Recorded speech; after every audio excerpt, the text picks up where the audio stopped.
Made it! Alright. So gut. Hello. Hallo, ich bin der Micha. Hoi. Yes, ich leite das Worship Ministry hier. Und ich bin so stolz auf den Worship in unserer Church und so dankbar für den Worship in unserer Church. Ich bin so dankbar für die Leute hier hinten, die heute Morgen alles gegeben haben, um uns so einen Meeting Place, einen Ort der Begegnung mit Gott zu kreieren. Sind ihr auch dankbar? Please say so to the band. Yeah.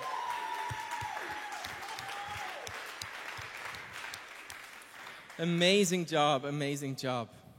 So, ja, du, vor ein paar Wochen hat der Mats mir angerufen und gesagt, wir machen hier die Serie über die Offenbarung und es flasht ihn so, wie Worship dort so vorkommt und Mitch, willst du nicht eine Predigt über Worship machen? Und dann, da musst du nicht lange überlegen, oder? Das ist awesome. Über Worship reden, predigen, das ist unglaublich gut. Und gerade in der Offenbarung, wie er gesagt hat, oder, nimmt Worship so einen markanten Stellenwert ein, mit Implikationen für uns heute am Morgen hier. Jetzt gerade lebenswichtige Implikationen. Und ich bin überzeugt, dass Jesus heute am Morgen ein paar lebensverändernde Begegnungen geplant hat.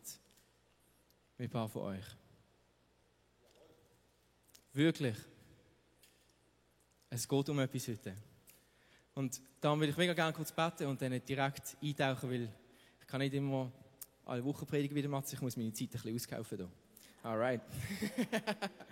Jesus, ich danke dir für den Morgen, ich danke dir für die Zeit, die wir jetzt haben. Ich danke dir für Worship und was er in unserem Leben bewirkt. Komm und tu, was du willst. Amen. Alright. Also, wir sind im Buch von der Offenbarung.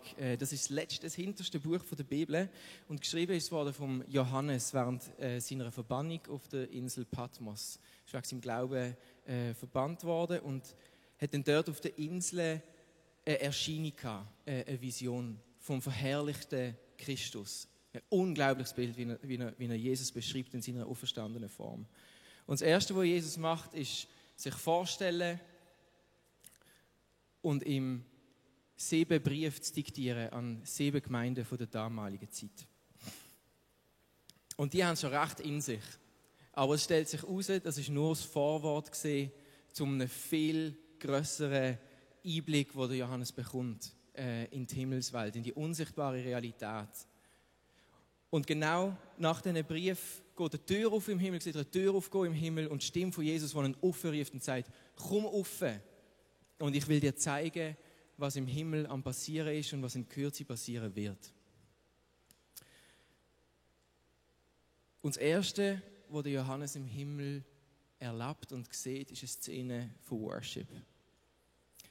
Und damit man diese Szene, dass die so richtig ihre Wirkung entfalten kann, möchte ich euch einladen, hier und auch daheim, schnell die Augen zumachen und zuzuhören. Ich werde euch einen Teil vom Text, den Johannes dann schreibt, vorlesen. Und lasst einfach eure Fantasie freien Lauf und malt euch das aus in allen so kräftig und bildgewaltig, wie es geht. Alright? Dann legen wir los. Die Augen zumachen.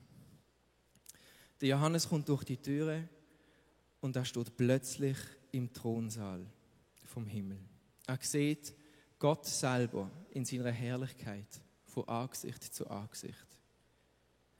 Alles ist lichterfüllt. Gott ist wunderschön. Mit Farbe umgeben wie ein Regenbogen und er funkelt und glänzt wie die schönsten Edelsteine. Dann sieht er auf und um den Thron 4 Engelswesen, die ohne Pause Tag und Nacht rufen, heilig, heilig, heilig. Und dann schreibt der Johannes, und rings um den Thron habe ich 24 andere Thronen gesehen.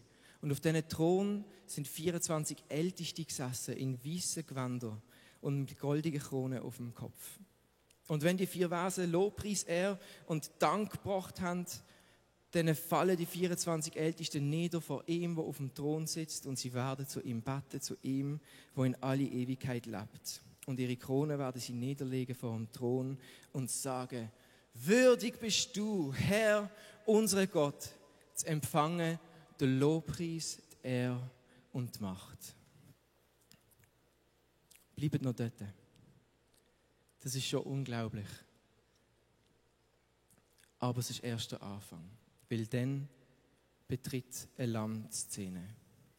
Und es ist nicht irgendein Lamm, sondern es ist ein geschlachtetes Lamm. Es ist Jesus selber.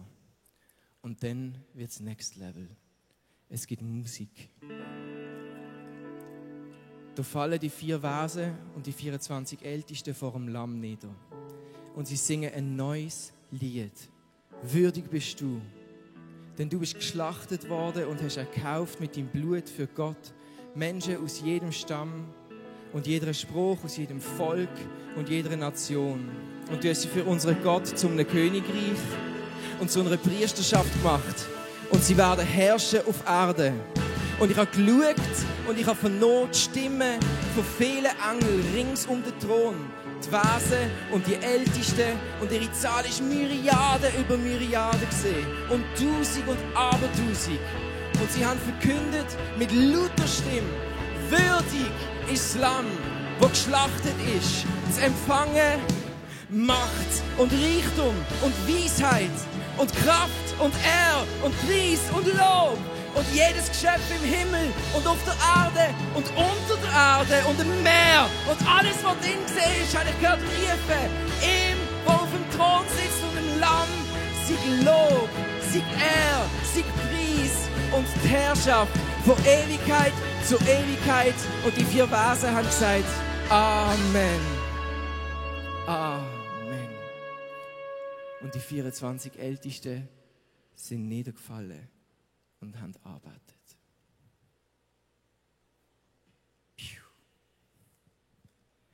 Kannst du dir vorstellen, mit wie viel Leben, Freude und Liebe dieser Ort erfüllt ist?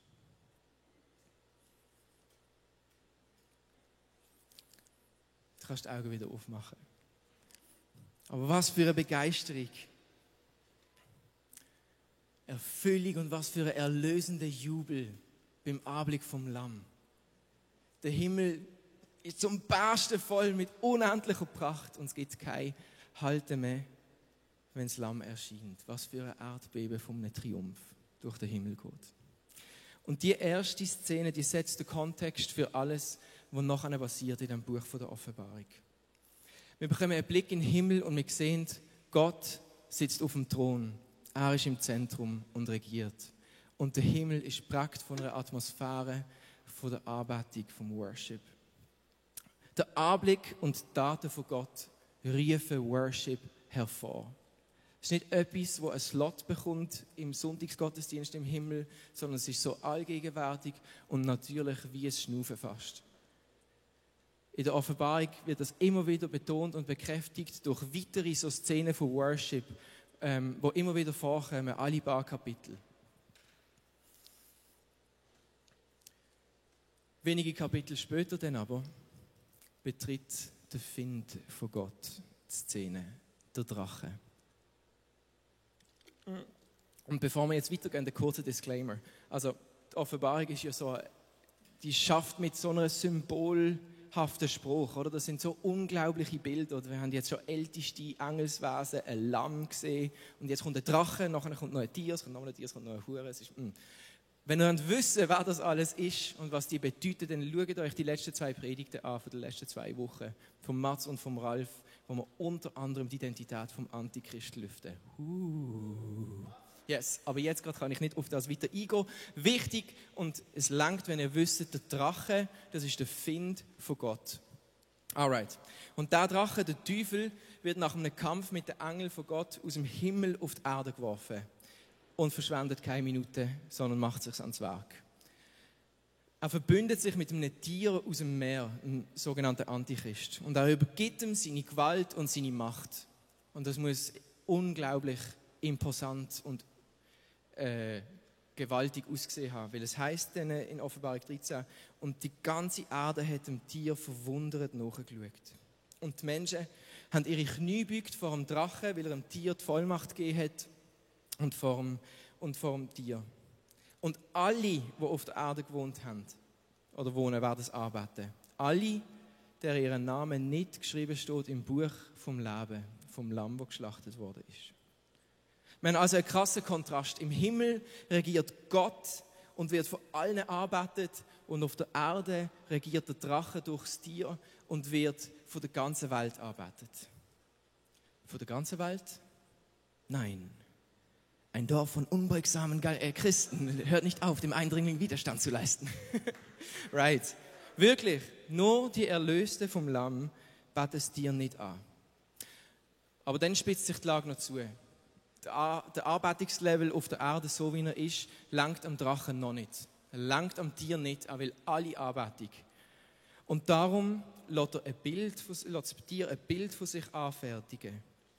Und dann lesen wir weiter, und es geschieht, dass das Bild vom Tier sogar geredet hat und bewirkt hat, dass alle getötet worden sind, umgebracht worden sind, die es nicht arbeitet haben. Kannst du dir das vorstellen? Plötzlich ist die Anbetung nicht mehr freiwillig, sondern sie wird mit drastischen Mitteln eingefordert. Wir sehen, dass Worship unglaublich umkämpft ist, heiß begehrt. Es entbrennt ein Ringen um die Anbetung der Menschen zwischen Gott und dem Tier.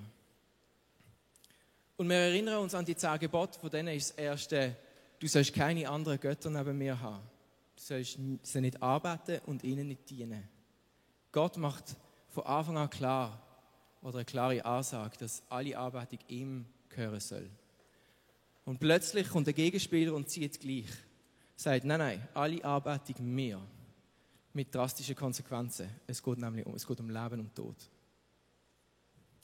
Und dann in der Offenbarung setzt Gott sogar noch einen oben drauf.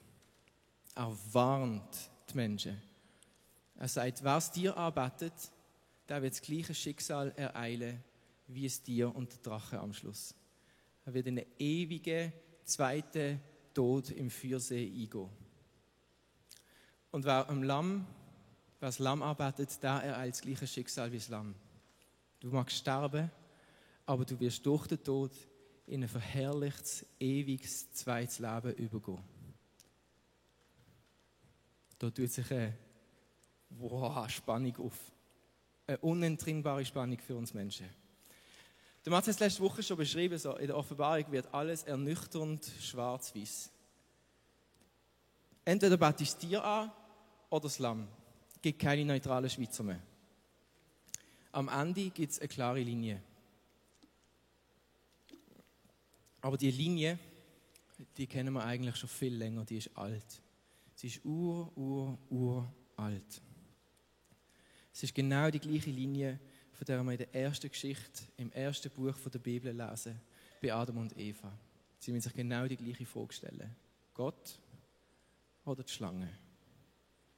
Und die Linie geht weiter durch die ganze Geschichte der Menschheit, wenn wir im Alten Testament vom Volk Israel und seiner Geschichte mit Gott lesen, wie es immer wieder seine Gefolgschaft ändert und statt Gott Götzen arbeitet und anderen Göttern nachläuft und sich eigentlich entscheiden muss zwischen diesen 2 Optionen. Und es geht über Jesus weiter, der sagt, folg mir nach.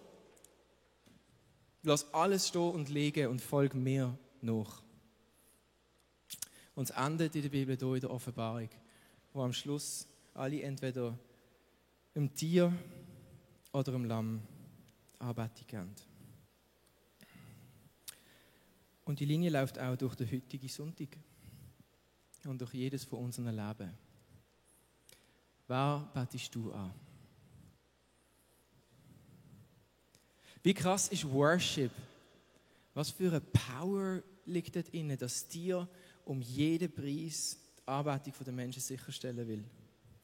Wieso darf niemand anders angebetet werden? Und wie besonders, wie kostbar, wie heilig ist Worship? Was bringen wir damit zum Ausdruck, dass jemand tatsächlich eher den Tod wählen wird, als seine Anbetung dem Tier zu geben? Wem wir worshipen, scheint unglaubliches Gewicht zu haben. Du magst jetzt vielleicht sagen, hey Michael, los mal schnell langsam. Worship, das ist doch der Teil mit der Musik vor der Predigt.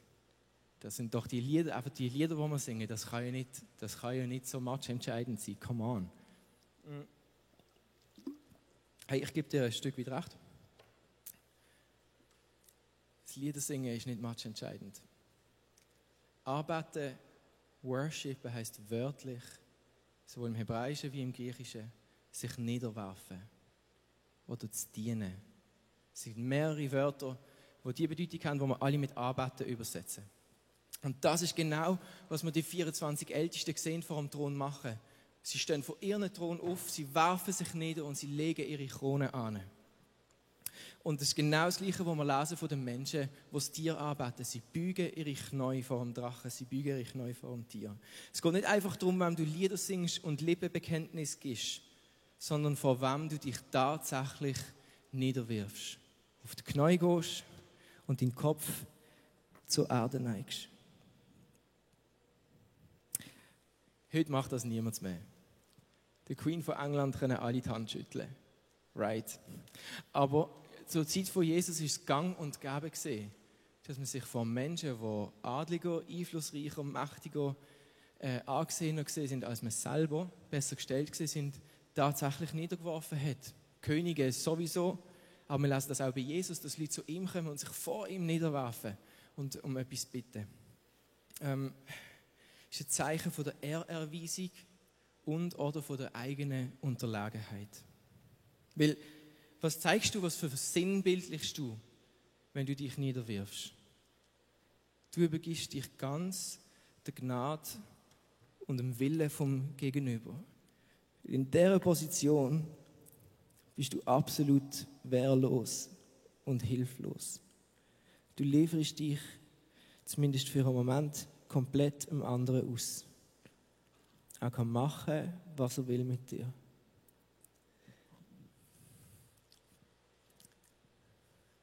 Die Frage nach Worship ist also die Frage danach, wem du einen Platz über dir anerkennst. Wem vertraust du dein Leben an? Wem dienst du? Und das heisst, das Ringen um Worship zwischen Gott und dem Tier ist das Ringen um Power und um Einfluss in unserem Leben. Wenn wir jetzt hören, dass sowohl Gott und der Drache unser Worship wollen, dann sollten wir uns kurz vergegenwärtigen, was ihre Absichten für uns sind oder mit uns. Und Jesus hat das einmal ganz prägnant und kurz, wie er das so kann, zusammengefasst und auf den Punkt gebracht in Johannes 10,10. Er sagt, der Find kommt nur zum Stehlen, zum Schlachten und zum Vernichten. Ich aber bekomme, damit ihr das Leben in Fülle habt. Du musst verstehen, wenn du worshipst, das macht in erster Linie für dich einen gewaltigen Unterschied. Es hat Folgen für dich, nicht für den Drachen oder für Gott. Der Drache bleibt der Drache und Gott bleibt Gott. Da ändert sich nichts dran, egal wem, wie viele Menschen hingehen, worshipen dienen. Die Sachen sind klar. Aber mit uns passiert etwas. Und der Teufel macht einen grossen Denkfehler. Und zwar der gleiche, mit dem er eigentlich Adam und Eva selber verführt hat. Er hat ihnen gesagt, wenn du von dieser Frucht isst, dann wirst du sein wie Gott. Und wie ist der Drache? Er will alle Anbetung haben. Weil er denkt, wenn er alle Anbetung hat, wie sie mal Gott gehabt hat, dann wird er endlich sein wie Gott. Und das ist genau, was er uns auch sagt. Nimm das. Du brauchst nur das, ein bisschen mehr von dem und dann wirst du endlich glücklich. Dann wirst du am Ziel sein. Dann brauchst du nichts mehr. Du brauchst einfach ein bisschen mehr Ansehen. Ein bisschen mehr Likes. Ein bisschen mehr Geld. Das Häusle. Ein bisschen Besitz. Das neue iPhone. Macht. Partys, I don't know. Pornos, Sex, Freunde. Mehr Freunde. Oder ein Partner. Denn. Der Drache nimmt jegliche Form an, die uns vom Lamm ablenkt. Und er sagt, wenn du dem alles unterordnest, dann wirst du Erfüllung finden. Und Sinn. Kennst du so Menschen? Bist du so ein? Bisschen. Ich bin's. Ich kenne das. Aber weißt du, was passiert, wenn wir dem glauben, dass wir etwas bekommen, zum Erfüllung finden, wenn wir uns etwas holen, wenn wir nur kriegen, dann wir kriegen nicht genug und wir brauchen immer mehr und wir werden doch nicht satt am Schluss. Wir sind die Gesellschaft mit dem meisten Mehr, mit dem meisten Luxus, mit dem meisten Komfort, mit dem meisten Stuff seit wahrscheinlich ever. Und gleichzeitig sind wir die unglücklichsten Menschen auf der Welt. Noch nie hat es ohne so ein traumatisches Erlebnis von mal gesellschaftlicher Tragweite wie Krieg oder so drastisch so viel seelisch und psychisch leidende Menschen gegeben, wie bei uns. Tendenz. So. Denen, was eigentlich am besten müsste gehen, denen geht es am schlechtesten. Weil der Drache ein Lügner ist. Er stillt, er schlachtet, er vernichtet. Aber Jesus hat das Leben in Fülle parat für uns. Und das Lamm steht dem Drachen, dem Tier, diametral entgegen. Er sagt, wer sein Leben gewinnen will, der wird es verlieren. Aber wer sein Leben hingibt um meinetwillen, der wird es gewinnen. Und er sagt, wer sich selber erhöht, wer nach dem Meer da oben strebt, der wird erniedrigt werden. Aber wer sich selber erniedrigt, der wird erhöht werden. Jesus lehrt uns etwas über eine tieferliegende Realität, über ein Grundgesetz vom Kosmos, etwas über Gott, wie Gott ist. Wie ist er denn, Gott? Ist er so anbetungsheischend wie ein Tier? Braucht er den Worship? Fordert er ihn bei Todesstrafe? Ist dir schon mal aufgefallen, das erste Wesen, das sich in der Bibel anknüllt vor etwas, Gott selber ist? Was sich die Hand dreckig macht an der Erde und etwas formt und dann seinen Kopf zu der Erde beugt und den Adam wachküsst und ihn aufrichtet und vor sich hebt und sagt, wow, du bist sehr gut. Du siehst aus wie ich. Du bist würdig. Ich vertraue dir das alles an. Du bist würdig, über das zu herrschen.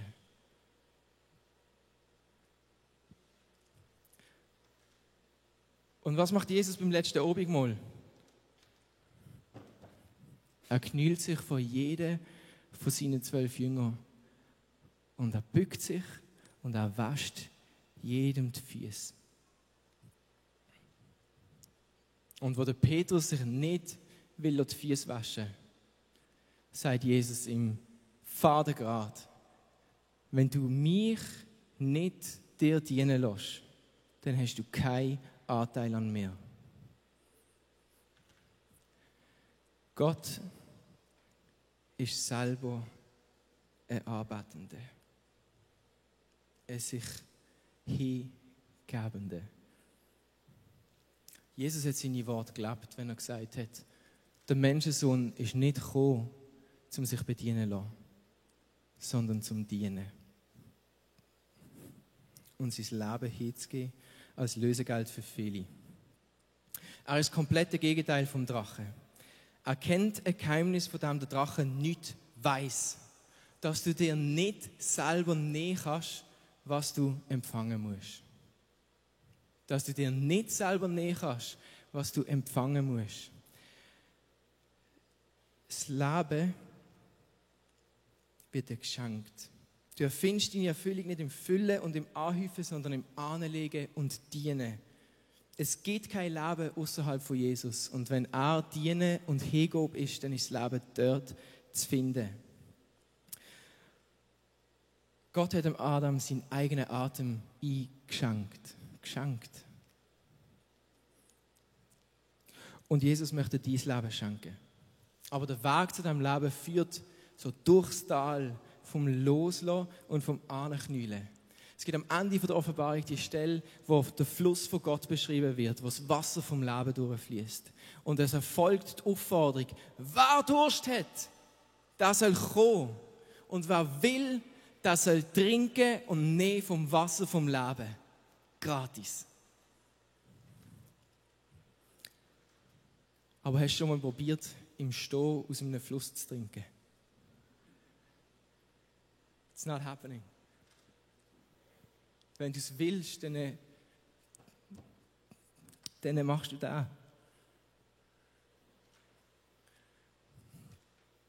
Und du klingst dich ein. In die Grunddynamik vom Universum, in Gott selber. Das klingt alles mega gut. So awesome. Haha. Aber es fällt uns so nicht leicht. Es fällt uns so nicht leicht, das anknüllen, dass uns Gott ganz anvertrauen. Wir sind alles irgendwo Verletzte vom Leben, Verwundete mit unseren Gründen, die uns hindern, die uns irgendwie zurückhalten. Und ich bin mir in den letzten Jahren dieser Spannung mehr als je zuvor bewusst. Ich weiß, das ist der Weg zum Leben. Ich will das. Und gleichzeitig spüre ich so eine Angst, auch ganz loszulassen. Das kostet mich so Überwindung. Ich kämpfe da mit mir bis zur Verzweiflung. Aber ich push für den Ort, wo ich zu Jesus sage, Jesus, da bin ich gehöre dir. Mach mit mir, was du willst.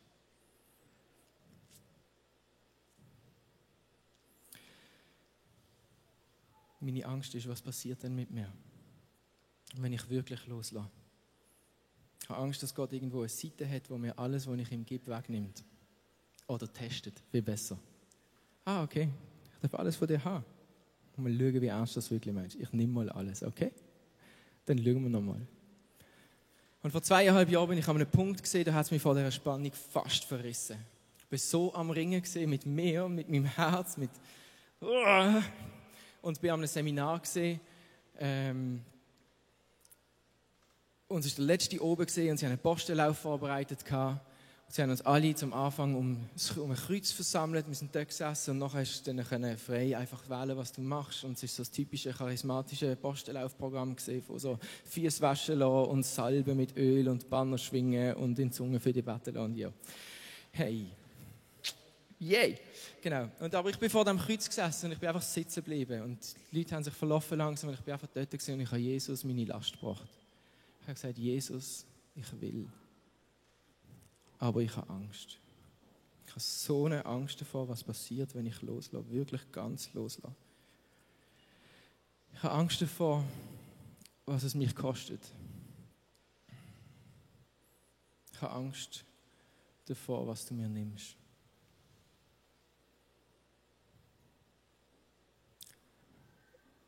Und ich bin da gesessen und habe gewartet. Und irgendwann einfach weißt du, wenn so ein leichtes irgendwie ziehen oder so eine spürst, wo mich einfach in die Richtung von dem Fußwaschposten so hingewiesen hat. Und ich dachte, okay, ich gehe. Und als ich ansitze und meine Schuhe abziehe und meine Socken und der Mann, der dort ist, sich anknüllt, um mir die Füße zu waschen, höre ich plötzlich Jesus zu mir reden. Darf ich dir die Füße waschen, Micha? Darf ich dir dienen? Darf ich gut sein zu dir? Darf ich dich verwöhnen? Darf ich dir geben, was dein Herz begehrt? Darf ich besser zu dir sein, als du dir je ausmalen könntest? Und mehr für dich tun, als du zu erbitten und auszudenken vermagst? Schon die erste Frage hat mich gekillt. Darf ich dir die Füße waschen, Micha?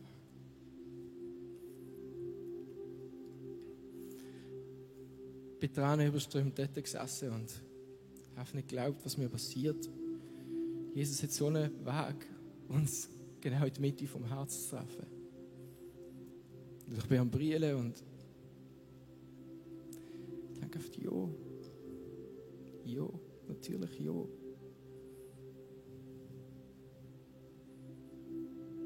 Ich habe gewusst, wir sind noch nicht fertig. Ich bin aufgestanden. Ich habe gewusst, ich muss Abendmahl nehmen. Ich habe so zittert vor dem Wein und dem Brot. Weil Jesus hat weitergeredet. Darf ich leiden für dich? Darf ich ausgepeitscht werden? Verspottet? Darf ich mein Blut vergießen für dich? Statt dir. Mein Lieb hingeben, mein Leben verlieren, sterben für dich. Micha. Ich bin fertig gewesen. Ich bin fertig gewesen. Dass der Gott vom Universum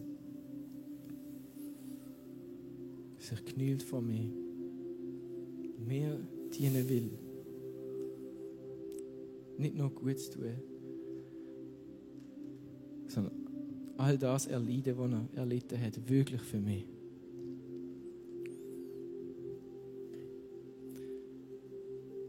An dem oben ist etwas abgefallen von mir. Gott hat mir wirklich etwas genommen. Ich war so dankbar gewesen. Ich musste nicht gehen, ich musste nur nachgehen. Nachgehen. Dieser umwerbenden, unglaublichen, mit heißem Feuer brennenden Liebe für mich. Wenn du die Spannung kennst oder wenn du mit dir ringst, wenn du das kennst, wenn du Angst hast, Zeugs, wo du das Gefühl hast, das hindert dich, dir Jesus hinzugeben, ihm ganz zu vertrauen, dann knielt er heute am Morgen vor dir und er fragt dich leislich: Darf ich dir die Füße waschen? Wirklich. Der Drache befehlt und fordert unsere Worship bei Todesstrafe. Gott macht nichts Solches. Lang bevor wir ihm hätten können dienen oder ihn anbeten, ist er auf den Knie gesehen, hat uns seinen Lebensatem geschenkt. Lang bevor wir unser Leben oder irgendetwas davon hätten können geben, hat er sein Leben ganz hingegeben für uns.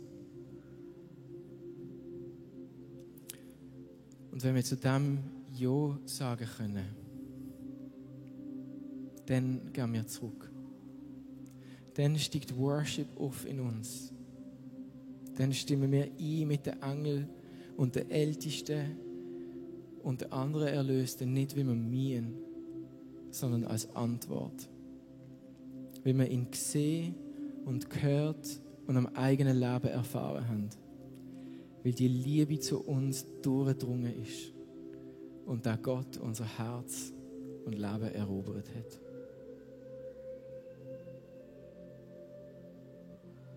Dann stimmen wir ein mit den 4 Versen, mit den 24 Ältesten und wir singen: Würdig bist du, Lamm von Gott. Du bist geschlachtet worden, du hast mich erkauft mit deinem Blut. Und Menschen aus jedem Stamm und jeder Spruch, aus jedem Volk und jeder Nation. Würdig bist du, zu empfangen Macht und Reichtum und Weisheit und Kraft und Ehre und Preis und Lob. Amen.